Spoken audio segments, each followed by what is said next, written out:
Hello friends, आज के इस लेक्चर में हम पढ़ेंगे फैक्टोरियल नोटेशन के बारे में। तो फैक्टोरियल नोटेशन हमारे एब्स्ट्रैक्ट सीरीज़ का लेक्चर नंबर 3 है। तो चलिए स्टार्ट करते हैं। देखिए, फैक्टोरियल नोटेशन क्या होता है। फैक्टोरियल का मतलब क्या होता है? Product of n natural first n natural numbers. Factorial का क्या मतलब है? फैक्टोरियल मीन्स क्या होता है? प्रोडक्ट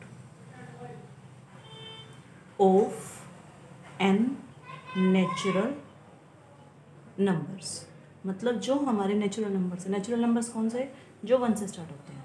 तो जो हमारे 1 से स्टार्ट होने वाले नंबर्स हैं, फर्स्ट एन नेचुरल नंबर्स, यहाँ पे मेंशन करेंगे फर्स्ट एन नेचुरल नंबर्स की जो प्रोडक्ट होती है वही हमारा क्या होता है?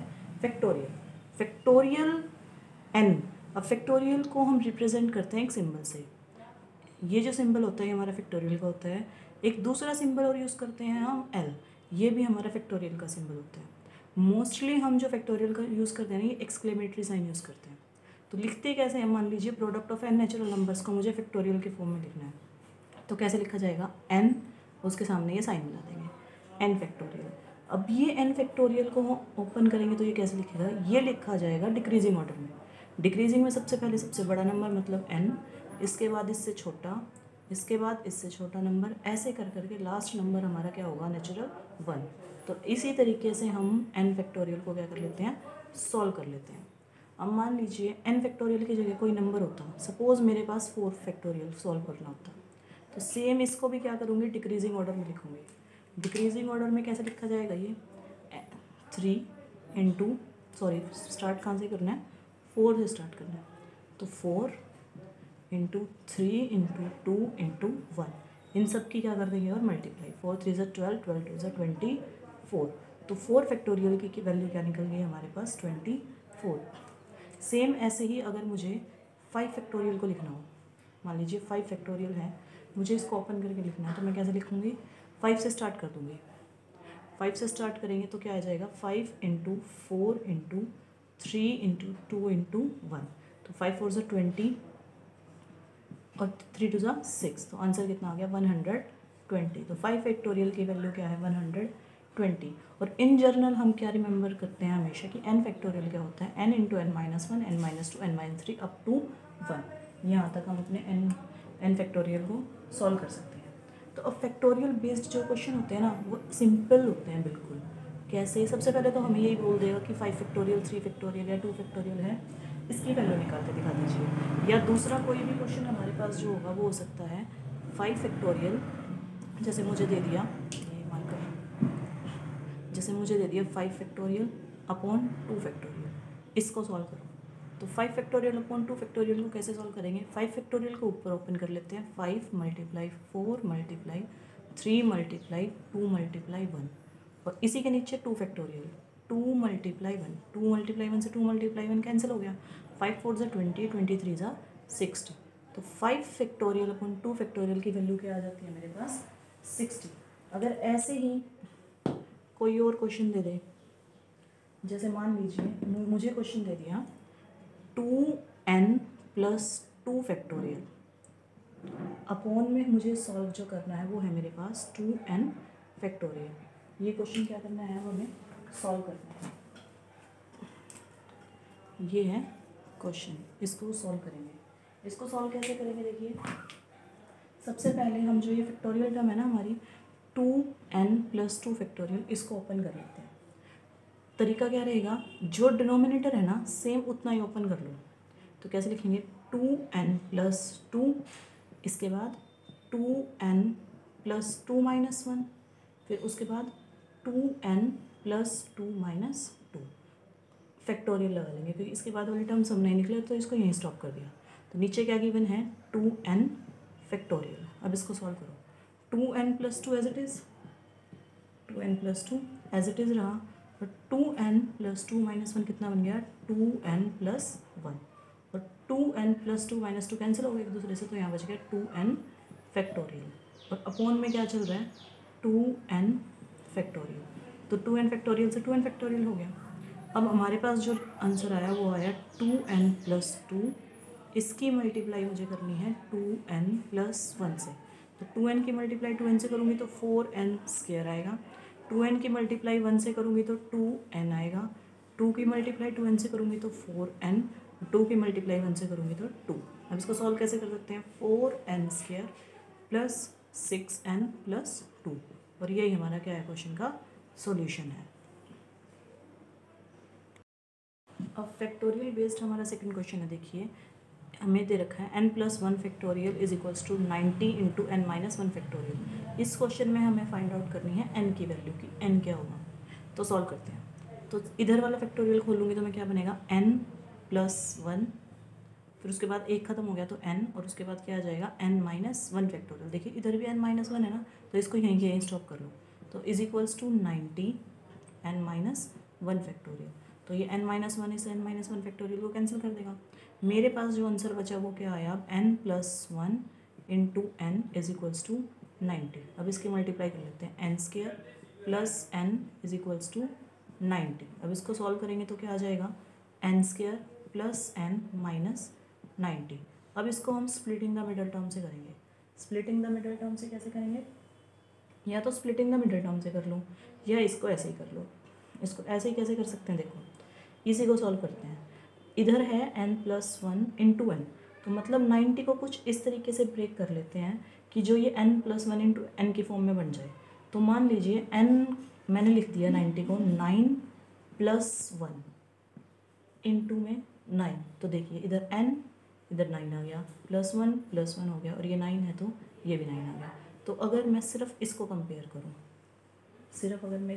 करूँ, तो मेरे पास जो n की वैल्यू निकल के आएगी ना, वो कितनी आ जाएगी मेरी 9, और यही मेरा फाइनल आंसर होगा। तो फैक्टोरियल का एक और क्वेश्चन देख लेते हैं। आइए इसके बाद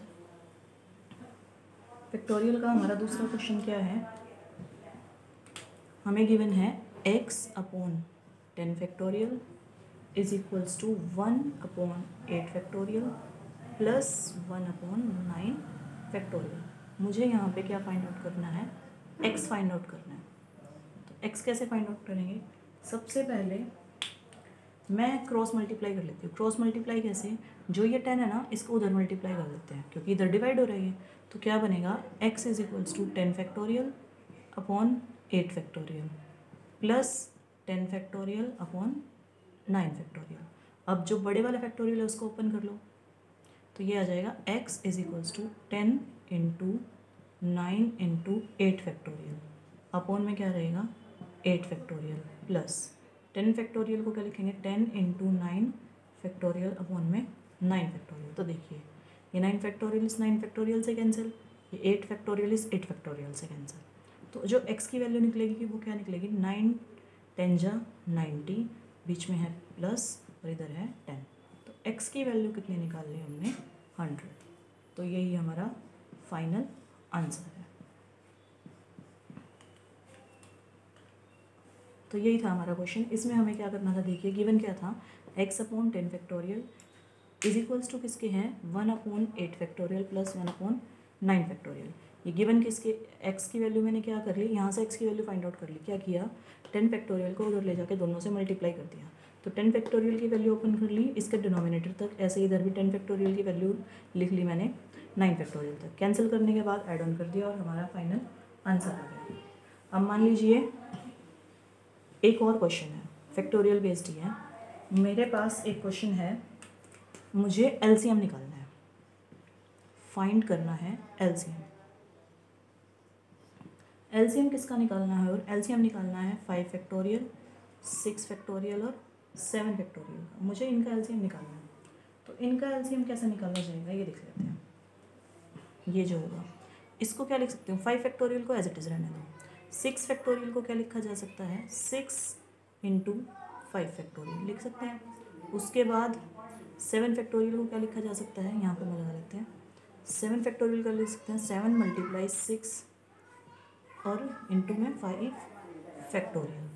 अब मैं क्या करूँ, इन सब में से 5 फैक्टोरियल को कॉमन ले लेती हूँ। तो मैंने 5 फैक्टोरियल कॉमन लिया, इधर क्या बचेगा 1, इधर क्या आ गया 6 और इधर क्या आ जाएगा 7 और 6। अब क्या कर सकती हूँ मैं, इसकी मल्टीप्लाई कर देती हूँ। मल्टीप्लाई कैसे, 5 फैक्टोरियल ऐसे कैसे रख लिए, 6 6 36 की मल्टीप्लाई किससे करनी है 7 से, और बाहर 5 फैक्टोरियल है तो इसकी भी वैल्यू, और 5 फैक्टोरियल की वैल्यू कैसे निकालेंगे हम 5 मल्टीप्लाई 4 मल्टीप्लाई 3 मल्टीप्लाई 2 इंटू 1, 5 4 जो 20, 23 जो 60, 62 जो 120, और इसको मल्टीप्लाई करना है मुझे। इसको मल्टीप्लाई कैसे किया जाएगा देखिए 36 था, 36 इंटू 7 से मल्टीप्लाई करेंगे, और जब इसको सॉल्व करेंगे तो आप लोगों का आंसर जो निकल के आएगा वही फाइनल आंसर होगा। फैक्टोरियल बेस्ड क्वेश्चंस के बाद हम बात करते हैं कुछ प्रॉपर्टीज़ जो हमारी फैक्टोरियल की होती हैं। तो सबसे पहली जो प्रॉपर्टी होती है ना वो होती है ज़ीरो फैक्टोरियल के बारे में। ज़ीरो जो फैक्टोरियल होता है और 1 का जो फैक्टोरियल होता है वो एक दूसरे के बराबर होते हैं, और दोनों की ही वैल्यू क्या होती है 1। सेकेंड पॉइंट है इसके बाद प्रॉपर्टीज़ ऑफ फैक्टोरियल में हमारे पास सेकेंड पॉइंट कहता है जो फैक्टोरियल्स होता है ये क्या कहता है factorial of negative integers and fractions are not defined। मतलब क्या है इस बात का, अगर कोई भी नेगेटिव इंटीजर है, नेगेटिव इंटीजर जैसे -2 हो गया, -3 हो गया, -5 हो गया, या कोई भी फ्रैक्शन वाला नंबर है, फ्रैक्शन वाला नंबर 1/2, 3/5, 7/5, ऐसे नंबर्स का फैक्टोरियल कभी भी डिफाइंड नहीं होता। तो थर्ड जो हमारी प्रॉपर्टी होती है फैक्टोरियल नोटेशन की वो क्या होती है, ये अभी हमने बात करी थी जिसके बारे में n फैक्टोरियल। n फैक्टोरियल किसके इक्वल होता है हमारा n, n-1, n-2 up to so on 1 तक जाएगा। और एक फैक्टोरियल नोटेशन की जो लास्ट प्रॉपर्टी होती है ना फोर्थ प्रॉपर्टी फैक्टोरियल नोटेशन की क्या होती है n factorial upon r factorial. n factorial upon r factorial किसके इक्वल होता है, r कोई भी नंबर हो सकता है, n भी कोई भी नंबर हो सकता है, तो ये किसके इक्वल होगा n, n-1, n-2, ये कहाँ तक जाएगा r+1 तक जाएगा। तो यही बेसिक 4 प्रॉपर्टीज़ हैं जिसमें हमें 1 मार्क का क्वेश्चन पूछा जा सकता है या कोई भी किसी भी क्वेश्चन में इनका यूज़ हो सकता है। तो दोबारा एक बार रिकॉल कर लेते हैं। सबसे पहली जो प्रॉपर्टी है वो क्या गिवन है हमें, 0 फैक्टोरियल और 1 फैक्टोरियल की वैल्यू एक दूसरे के इक्वल होती है। तो 0 फैक्टोरियल 1 फैक्टोरियल की वैल्यू क्या है 1। दूसरी प्रॉपर्टी क्या है, फैक्टोरियल किसका नेगेटिव इंटीजर का और फैक्टोरियल फ्रैक्शंस का, ये कैसे होते हैं नॉट डिफाइन होते हैं। तीसरी प्रॉपर्टी क्या है, n फैक्टोरियल की जो वैल्यू होती है वो किसके इक्वल होती है n into n-1, n-2 up to कहाँ तक जाएगा 1 तक जाएगा।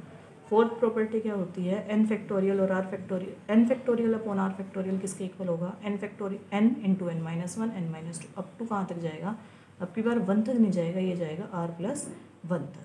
तो यही था बेसिक्स फैक्टोरियल नोटेशन का। और इससे बाहर फैक्टोरियल नोटेशन पे कोई भी क्वेश्चन एचटेट लेवल 3 जो कि हमारा पीजीटी होता है उसमें तो कभी भी नहीं पूछा जाता।